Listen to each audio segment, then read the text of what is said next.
Hey everybody, thank you so much for joining me today on the My Bourbon Journey Whiskey Review channel. So today we're taking a look at, from Redwood Empire, this is going to be specifically their Lost Monarch. So this comes in at 90 proof or 45% ABV. Mash bill on this, not disclosed, but what it is, it's a blend of 3-year-old rye and bourbon. So basically another kind of bourbon and rye, or a boo rye, as a lot of people like to refer to those as. Age statement has at least 3 years on the bottle, and MSRP on this is a pretty friendly 40 bucks. So seems to be widely available for the most part. You know, I didn't have really any problems finding this one really whatsoever. So, all right, let's go ahead and we'll dive into, again, from Redwood Empire. This is the Lost Monarch.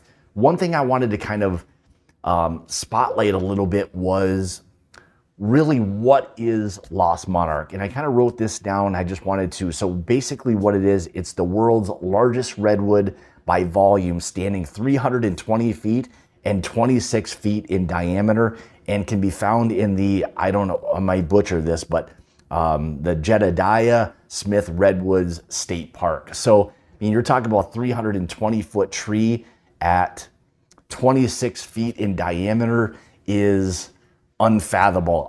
It's unbelievably how big that kind of tree would be. So something that would definitely be worth seeking out. So anyway, let's go ahead and dive into the review, and we'll kind of get into this thing. So color-wise, as you can see, kind of a light or medium copper, pretty typical kind of bourbon-ish type of color to that. So, all right, nose.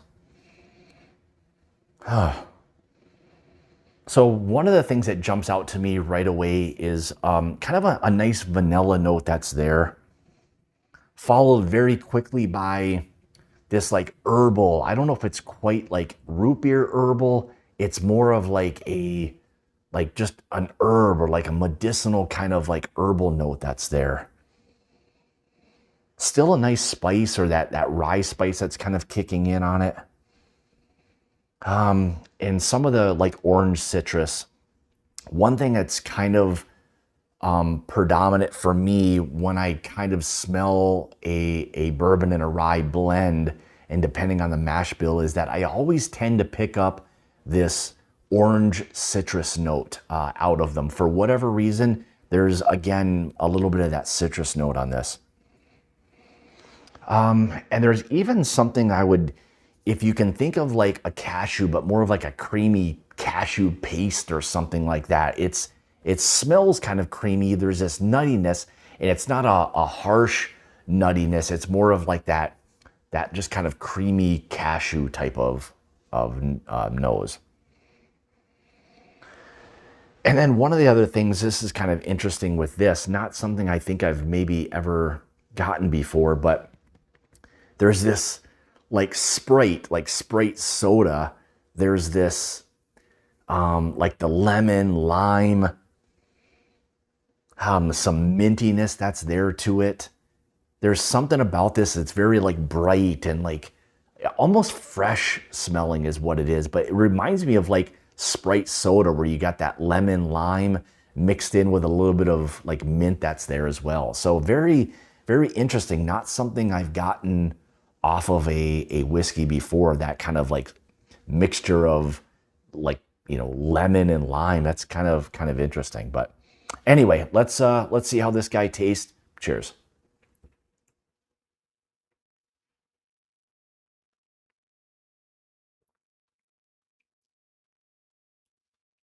So again, like I got on the nose, there's a bit of that herbal characteristic to it.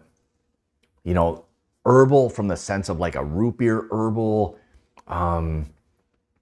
It's kind of hard to define always like that herbal note exactly. Like maybe I guess would be a good comparison would be more of like either like a green or black tea, something herbal like that, that's got this little bit of a punch to it on there.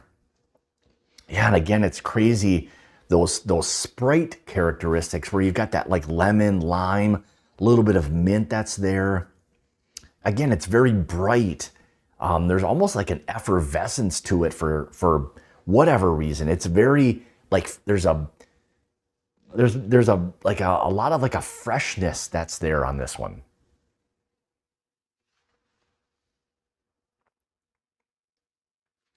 You maybe pick up a little bit of the youth on this.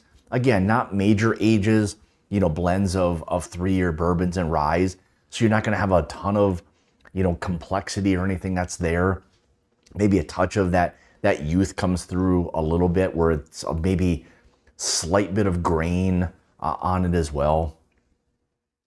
But still some of that orange, when you start to kind of sip on this and it sits on the palate a little bit, more of that orange peel really kind of starts to come through. It's not immediate. It wasn't immediate for me, but I think as you take a sip or two, maybe even more, that orange citrus really kind of starts to come out in this one a little bit. Same thing with the mint. The mint starts to come through a little bit more on this one as well. So if we kind of transition a little bit into the finish, I wouldn't say the finish on this is overly long, maybe on the medium side, but what I would say is there's definitely some of that herbal characteristic that's there, some of the mint, maybe even a little bit of, again, that Sprite influence, the lemon, the lime, definitely some orange citrus is more predominant for me in terms of the citrus that's there. You know, so, you know, overall, I think it's a decent, you know, whiskey. It's one of those things where you've got to be okay with a little bit of that herbal aspect to it. And sometimes for me, I struggle to want to reach for things that have necessarily that herbal characteristic, because it does have a tendency to linger a little bit, and it's not always something that fits my palate as well. But I think overall, I think it's a decent, you know, whiskey. I mean, would I recommend it? I'd have to know what it would be that someone was really looking for. And maybe are they looking for something a little more like unique or different? I do like the fact that they blend bourbons and rye. I'm always generally a fan of that and kind of what that brings.